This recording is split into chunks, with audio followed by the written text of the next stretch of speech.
आखिरकार सुबह के 3 बज चुके थे और मेरा जरूरी प्रोजेक्ट अब जाकर खत्म हुआ था। आंखें बुरी तरह जल रही थीं और यह थकान तो जैसे शरीर में बस चुकी थी। मैंने फोन साइलेंट किया, डू नॉट डिस्टर्ब ऑन किया। बस अब एक लंबी गहरी नींद चाहिए थी। कमरे में अंधेरा था और बाहर सड़क पर कोई आवाज नहीं थी। मैंने कंबल में घुसते ही चैन की सांस ली, ये सोचकर कि अब कोई डिस्टर्ब नहीं करेगा, मैं बिल्कुल अकेली हूं।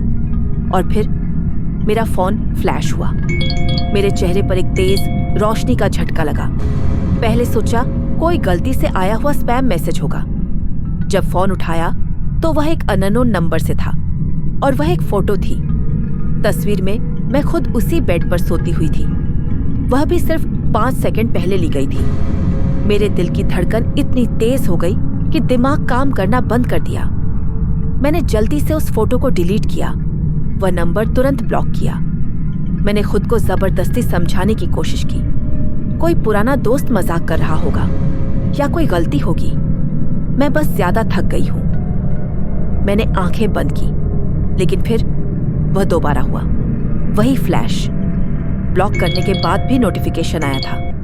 मैंने फोन उठाया और इस बार फोटो में कुछ अलग था। यह फोटो मेरे चेहरे के और ज्यादा करीब से ली गई थी। फोटो में डर और थकान साफ दिख रही थी और पीछे मेरा दरवाजा थोड़ा सा खुला हुआ दिख रहा था, जबकि मुझे याद है मैंने लॉक किया था। और फिर मेरी नजर जमीन पर गई। मेरी चप्पल जो हमेशा सीधी रहती थी, अब वह उल्टी पड़ी थी, दरवाजे की तरफ पलटा दी गई थी। मतलब कोई यहां था। जब मैं सो रही थी तो कोई मेरे रूम में था। मैं चुपके से बिस्तर से उतरी, बिना कोई आवाज किए। मैं धीरे से दरवाजे की तरफ बढ़ी। मैंने पीपा होल में देखा, बाहर अंधेरा था और सब खाली।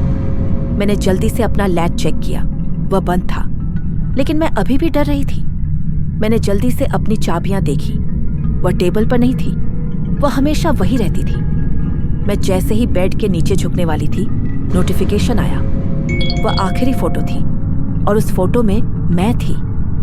मैं पीपा होल में झांक रही थी और मेरे ठीक पीछे मेरी अपनी चाबियां लटक रही थी, किचन के दरवाजे पर। मैंने वह आखिरी तस्वीर देखी और मुझे लगा जैसे मेरे सीने में सांस अटक गई हो। मैं तुरंत पीछे घूमी। किचन का दरवाजा जो हमेशा बंद रहता था, वह थोड़ा सा खुला हुआ था और हाँ, वहां चाबियां लटक रही थी।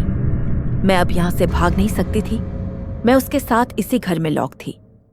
मैंने अपना फोन उठाया, फ्लैशलाइट ऑन की और धीरे धीरे किचन की तरफ बढ़ी। हर कदम पर फ्लोरबोर्ड्स आवाज कर रहे थे। मैं रुक गई।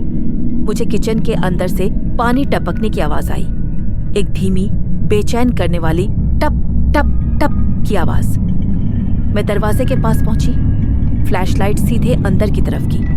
किचन खाली था, चाबियां वैसे ही लटक रही थी, लेकिन सिंक के पास जमीन पर गंदा पानी जमा हो रहा था, जिससे टपकने की आवाज आ रही थी। मैंने जल्दी से चाबियां उठाई और वापस जाने लगी, और तभी मेरे फोन पर फिर से नोटिफिकेशन आया।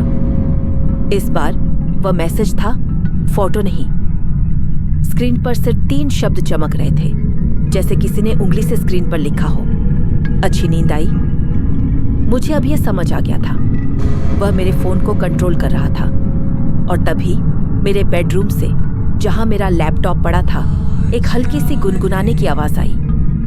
वह आवाज एक लोरी की थी, एक बचपन की लोरी, वह लोरी जो मेरी माँ मुझे सुनाया करती थी। वह आवाज मेरे बेडरूम से आ रही थी। मैंने फोन की रोशनी वापस बेडरूम के दरवाजे की तरफ की। वह आवाज तेज होती जा रही थी। अब वह गुनगुनाहट नहीं, बल्कि रोते हुए गाने की आवाज बन गई। मुझे लगा कि वह आवाज मेरे लैपटॉप के स्पीकर से आ रही है। मैं दरवाजे पर रुक गई।